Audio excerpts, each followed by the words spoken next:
Olá, tudo bem? Estou passando por aqui porque quero te fazer um convite. Te convidar para o encontro. Isso mesmo, te convidar para nos encontrarmos.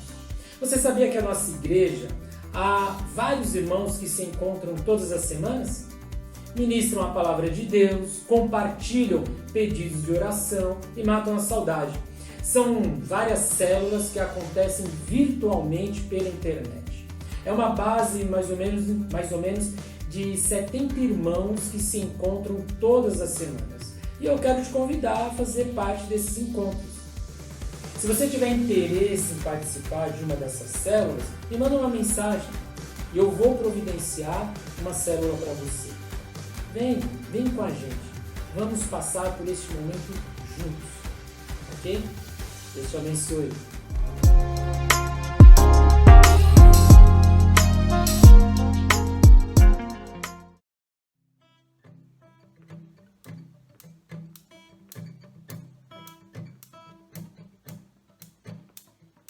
Lá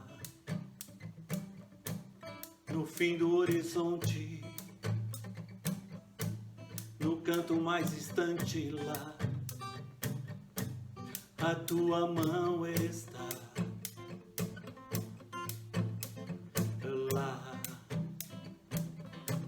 acima do universo,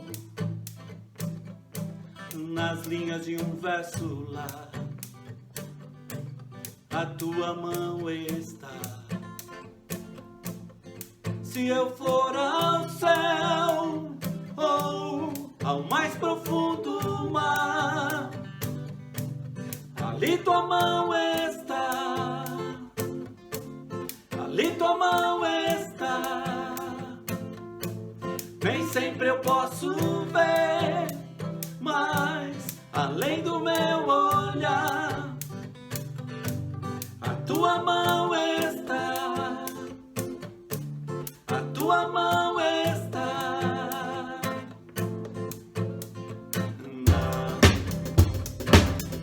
Na imensidão do firmamento, em todos os momentos lá, a tua mão está. Lá no coração que chora, no abraço que consola lá, a tua mão está. Se eu for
Jesus,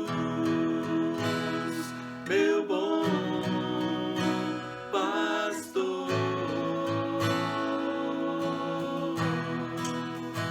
De Jesus, meu bom pastor.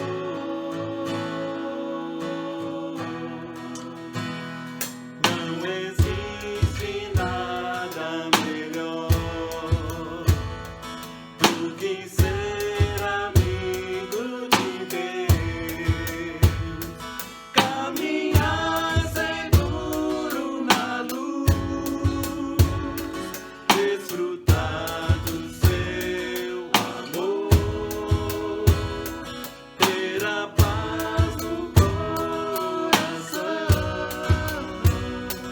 viver sempre em comunhão e assim perceber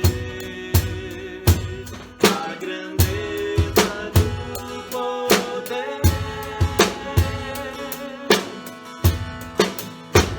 de Jesus, meu bom pastor.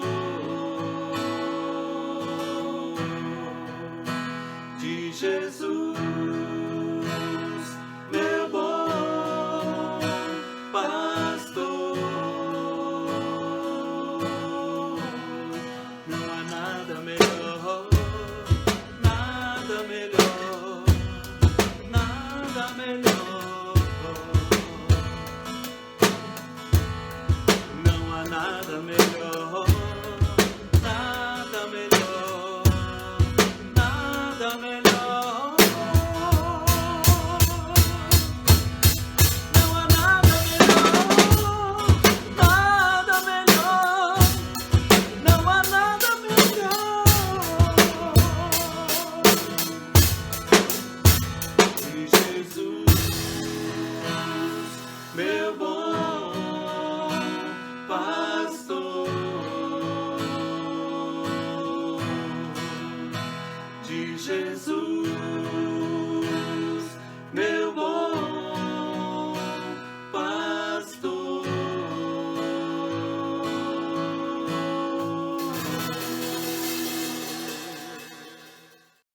Um bom dia a todos, eu saúdo a todos os irmãos com a paz do Senhor Jesus. Hoje eu quero meditar com vocês no capítulo 1 de Apocalipse, dos versos 1 ao 18, no tema Verdades que Consolam.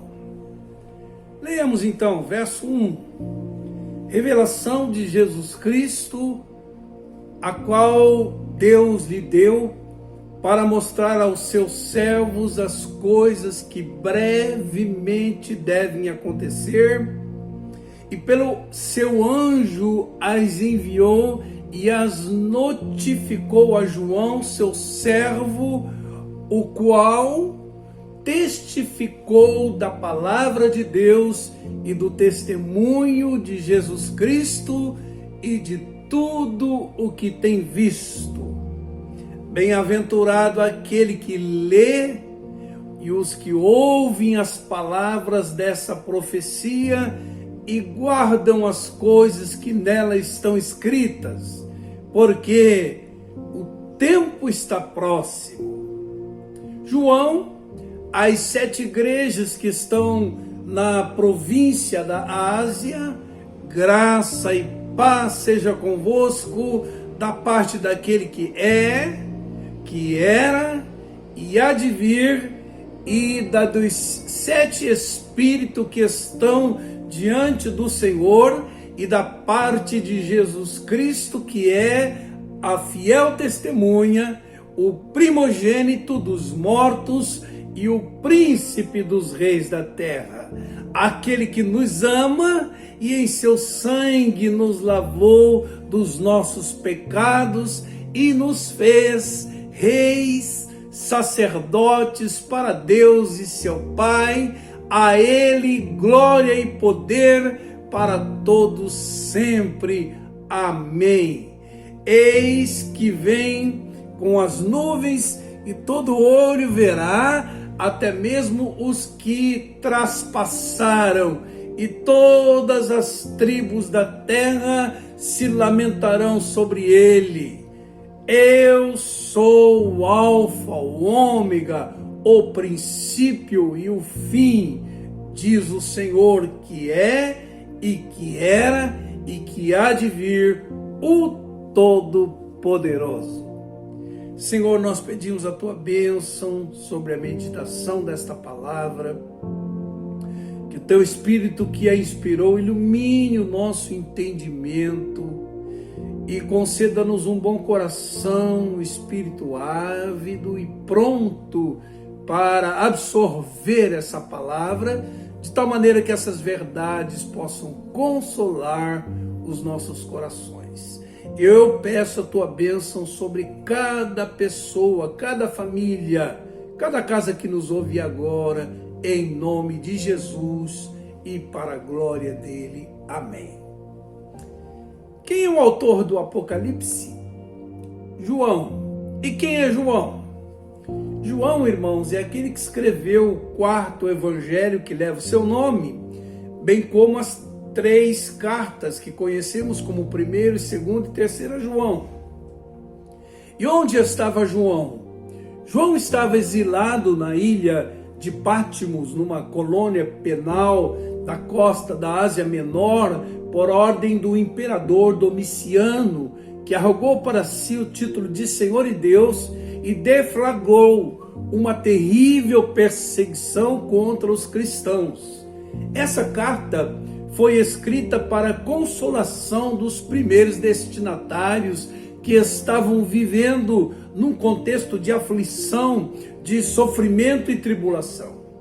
Assim como nós, queridos, diante dessa pandemia que nos assolou de forma tão radical, também estamos vivendo em tempos de aflição, de sofrimento e tribulação. E quais são essas verdades que podem nos consolar?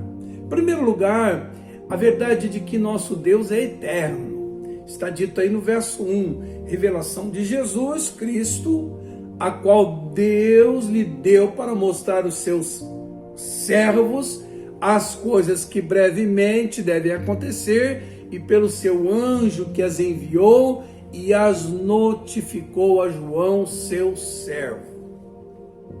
Queridos, essa prerrogativa de conhecer o futuro só tem aquele que é eterno. Para quem não existe passado, presente, futuro, uma vez que passado, presente, futuro são vistos por ele como uma coisa só. Deixe-me ilustrar isso para você, para que você compreenda melhor. Numa das edições do Marcha para Jesus, eu fui convidado por um amigo, um piloto de helicóptero, para ver a marcha de cima. Para as pessoas que estavam embaixo observando, eles viam o início da marcha, as primeiras pessoas, os primeiros carros de som passando, eles viam um meio e quando chegava no final, eles conseguiam ver o final da marcha. O cenário que passou poderia ser associado ao passado. O cenário em frente, aquele que está observando, ao presente. E o cenário por vir, o futuro. Mas nós, que observávamos lá de cima, lá do alto, víamos tudo como uma coisa só. Nós víamos o começo, o meio e o final da marcha como uma coisa só. Nós víamos onde começava, onde terminava aquela multidão de pessoas. Assim é Deus, irmãos. Essa realidade espaço-temporal do passado, presente, futuro, só existe para nós, seres humanos. Mas a rigor, não existe para Deus. Por isso é que eu chamei e digo que Deus é o nosso Deus eterno, que sabe como isso tudo terminará. Se não vejo os irmãos, o verso 8, eu sou o Alfa primeira letra do alfabeto grego, e o ômega, a última letra, o princípio e o fim, diz o Senhor, que era e que há de vir o Todo-Poderoso. Queridos, nós estamos diante de grandes incertezas com relação ao futuro. E essa nossa tendência em querer controlar o incontrolável, por exemplo, o futuro, em focar nossa atenção, nossa preocupação, nossa mente no mal eventual do futuro, é que nos faz tantas vezes ansiosos. Especialmente nesse tempo em que ninguém está conseguindo prognosticar com exatidão o futuro. Por quê? Porque tantas são as variáveis a serem consideradas.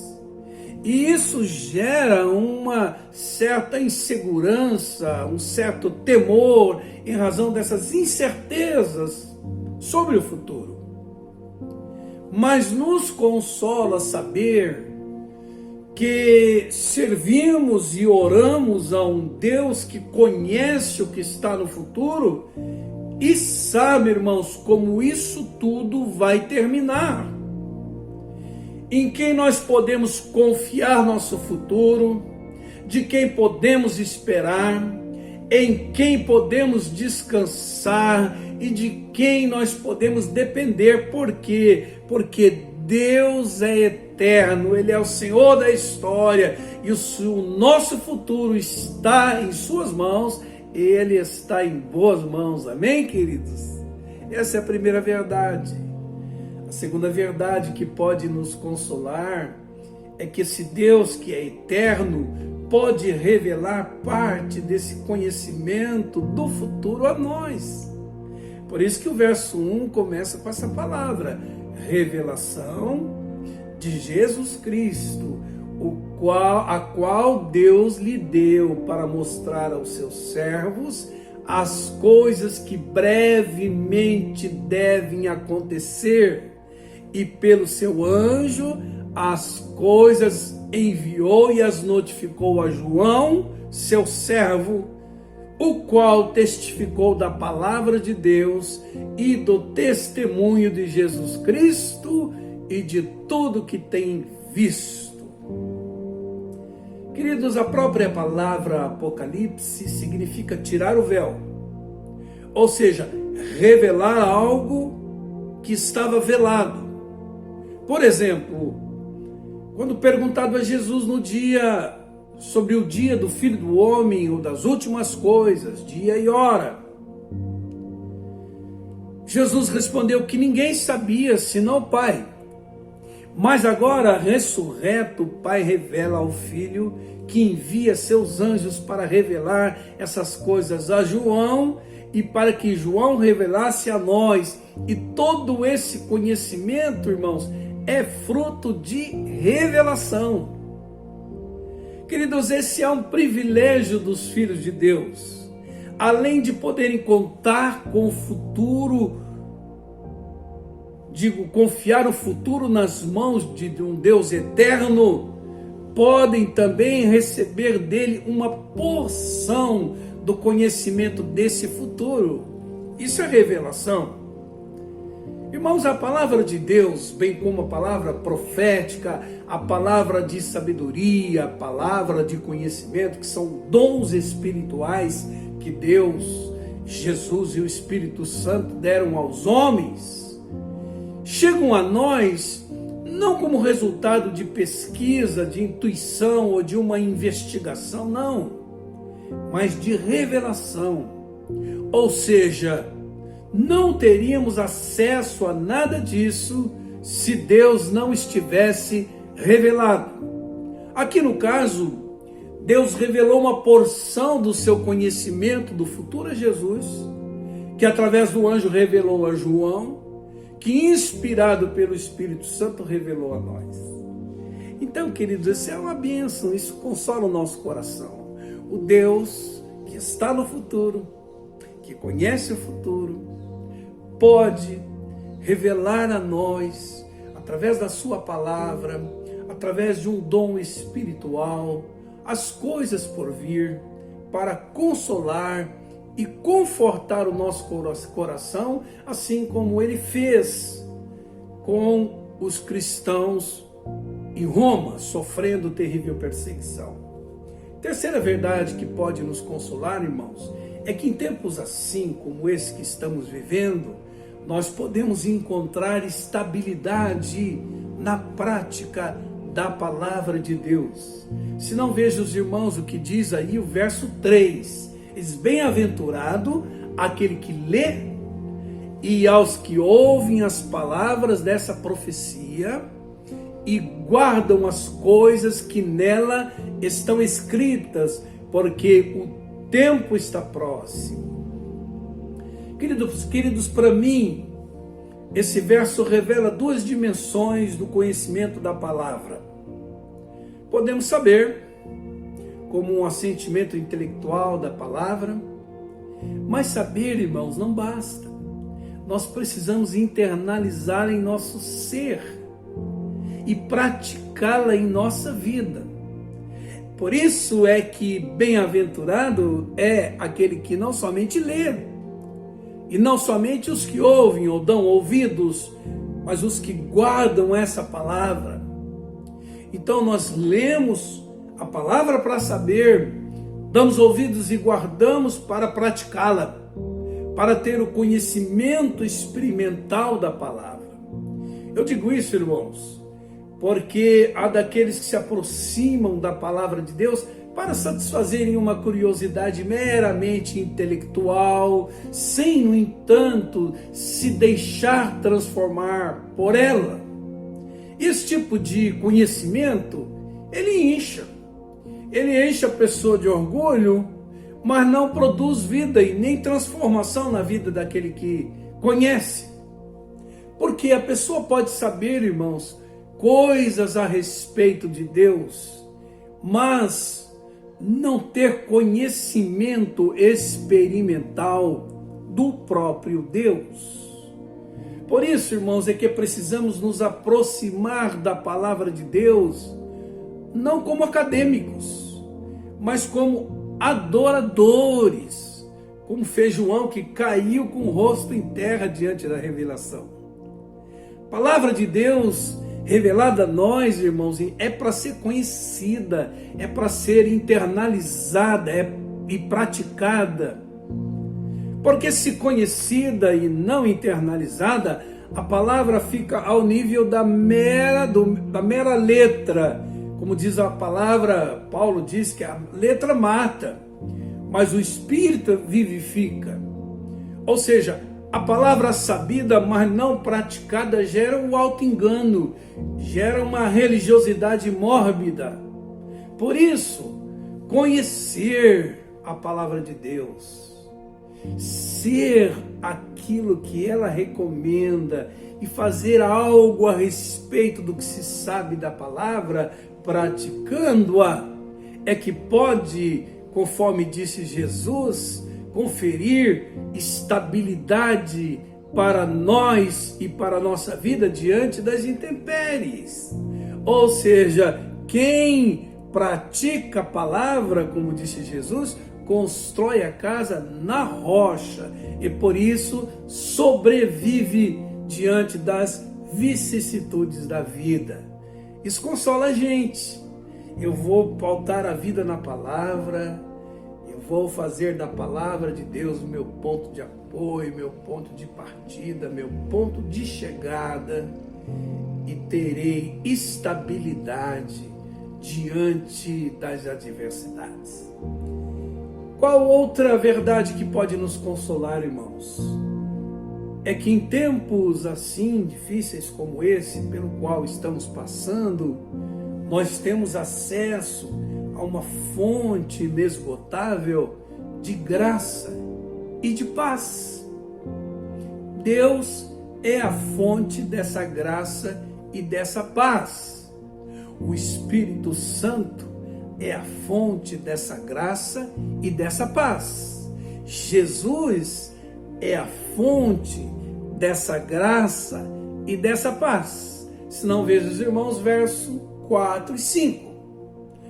João, as 7 igrejas que estão na província da Ásia, graça e paz seja convosco.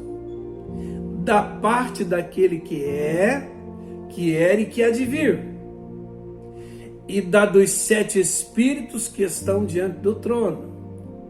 E da parte de Jesus Cristo, que é a fiel testemunha, o primogênito dos mortos e o príncipe dos reis da terra.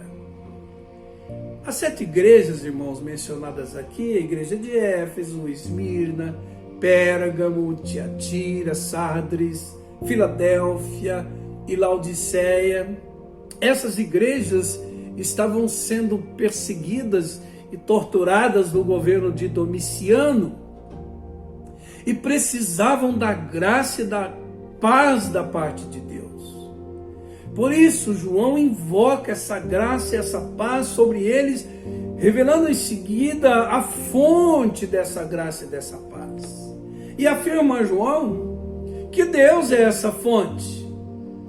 Graça e paz seja convosco, daquele que é eterno. Revela João também que o Espírito Santo é fonte dessa graça, da parte dos 7 espíritos que estão diante do trono. A terminologia 7 espíritos se refere ao Espírito do Senhor, o Espírito de sabedoria, o Espírito de entendimento, o Espírito de consolo, o Espírito de fortaleza, o Espírito de conhecimento, o Espírito de temor, o Espírito Santo que em nós habita, irmãos. Que coisa maravilhosa! Queridos, a gente continua de pé diante das adversidades da vida porque nós somos consolados, nós somos fortalecidos, nós somos capacitados por esse Espírito que nós habita. Mas ele diz também que a fonte é Jesus, a fiel testemunha, o primogênito dos mortos e o príncipe dos reis da terra, que nos ama e que nos comprou com seu sangue. Ele é a fonte dessa graça e dessa paz, como diz o verso 5. Irmão, Jesus está acima de todo poder constituído na terra, acima de Domiciano e de todos os déspotas e tiranos da terra. João 16, verso 33, ele disse: essas coisas vos tenho dito para que tenhais paz em mim. Ele é a fonte. No mundo tereis aflição, mas tende bom ânimo, eu venci o mundo. Lá em João 14, verso 27, ele disse aos seus discípulos: deixo-vos a paz, a minha paz vos dou, não vou lá dou como o mundo a dá. Por quê? Porque essa paz que é derivada do mundo, ela é circunstancial. Então ela é relativa. E ele diz: não se turbe o vosso coração, nem se atemorize. Queridos, quando se olha para o cenário desfavorável, como o que estamos vendo hoje, logo se pensa: essa situação eu creio que eu não vou poder suportar. Eu acho que isso eu não vou conseguir superar, transcender. Mas passado um tempo, se dá conta que suportou, superou, transcendeu. Alguma coisa aconteceu. Você pensou que não suportaria, suportou. Você pensou que não superaria, superou. Você passa, olha para trás e dá conta de que você conseguiu atravessar. O que aconteceu, irmãos? Aconteceu que Deus adicionou um suprimento de graça e de uma paz especiais em sua vida Por isso você suportou, por isso você superou. E se a fonte desse adicional de graça e paz é Deus, é o Espírito Santo que nos habita, é Jesus vivo e ressurreto, significa dizer que essa graça e essa paz não dependem das circunstâncias. Os prognósticos continuam negativos, a situação continua a mesma, mas algo dentro de nós muda. As circunstâncias não mudaram, mas o coração mudou. E a pessoa diz: eu estou em paz.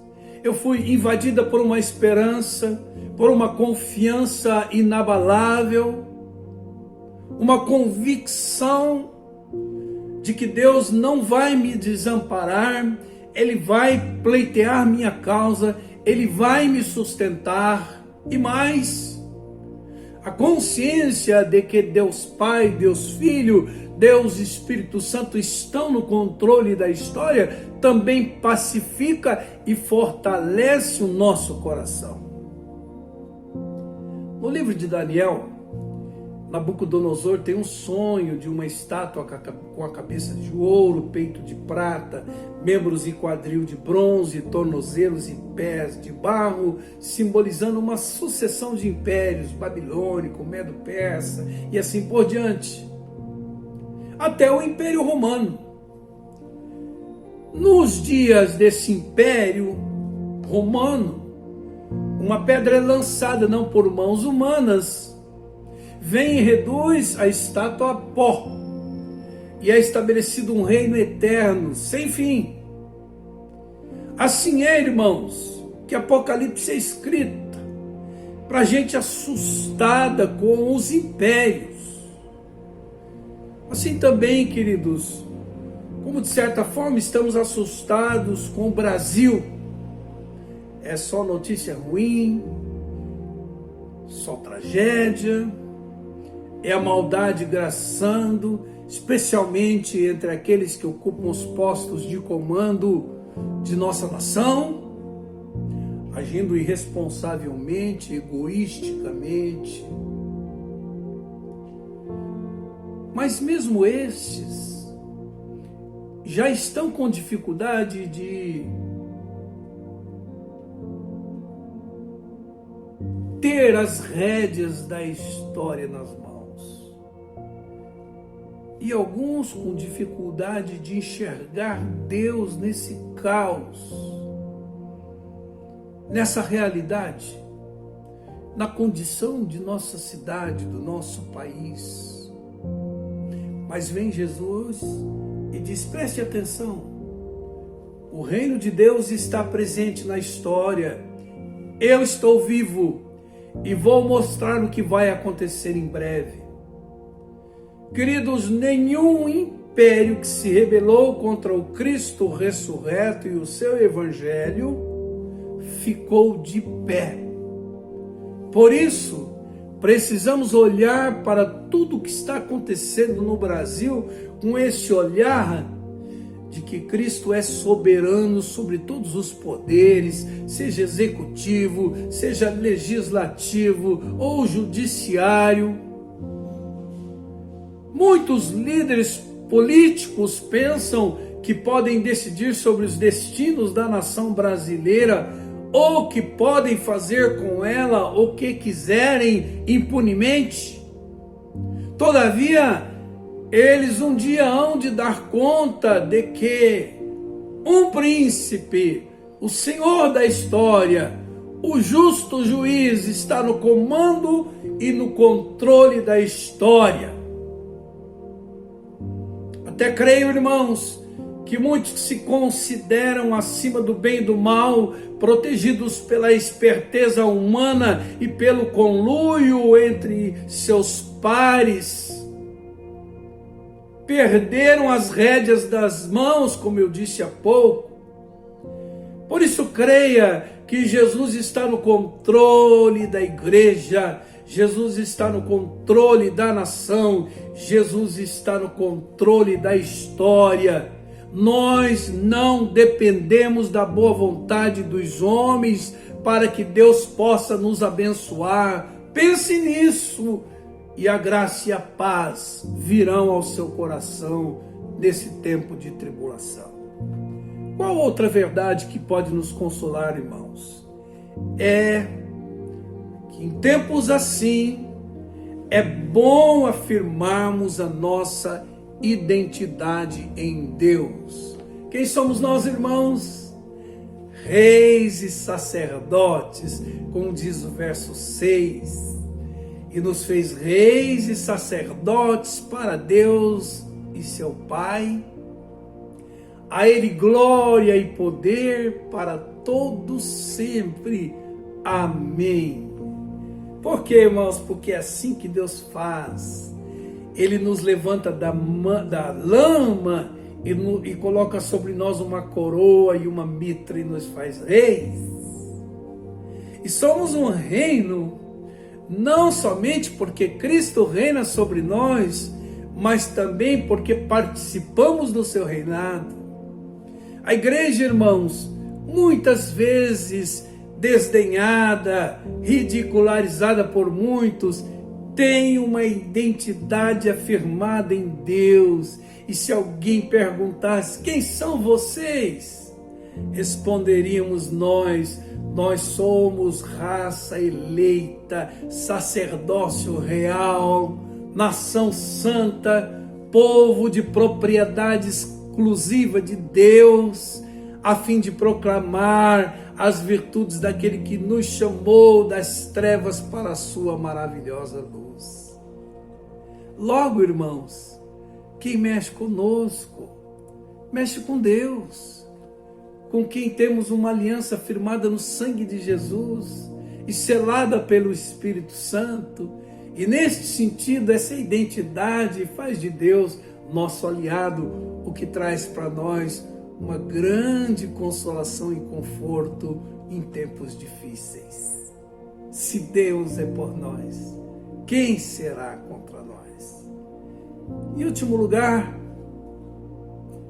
a verdade que pode nos consolar é que em tempos assim, como que estamos vivendo, passando, é bom lembrar que as tribulações do tempo presente não se comparam ao eterno peso de glória na vinda do Senhor. É o que diz o verso 7. Eis que vem com as nuvens e todo olho verá, até mesmo os que o traspassaram, e todas as tribos da terra se lamentarão sobre ele. Sim, amém. Queridos, os sofrimentos, as tribulações pelas quais passamos do lado de cada glória cessarão com a vinda de Jesus. Todos os inimigos serão vencidos e terão que enfrentar o juízo de Deus, e nós desfrutaremos da bem-aventurança eterna. Essa revelação é a fonte de força e coragem para nós, porque na Nova Jerusalém, Deus enxugará dos olhos toda lágrima, não haverá mais morte, nem pranto, nem clamor, nem dor, porque já as primeiras coisas passaram. Por isso, irmãos, nós não estamos vivendo aqui, não vamos ver no que vai dar. Nossa vida não é como um carro desgovernado, não. Uma vez que o Apocalipse mostra que o último capítulo da história já foi escrito, e não será o triunfo do mal, mas a retumbante vitória do Cordeiro de Deus, o Rei dos Reis, o Senhor dos Senhores. Louvado seja o nome do Senhor. Então, queridos, se em razão da conjuntura pela qual estamos passando, você tem sido visitado por sentimentos de ansiedade, de medo, de insegurança, de desesperança, eu espero em Deus, em nome de Jesus, que essas verdades consolem o seu coração. Eu espero em Deus, em nome de Jesus, que você seja confortado por essas verdades. Seu Deus é eterno. Ele conhece esse futuro tão temido por você e sabe como isso tudo vai terminar. Entregue o teu futuro nas mãos dele, confie nele, dependa dele, espere nele. Ele conhece o futuro e é o Senhor da história. Ele é o Senhor da sua história.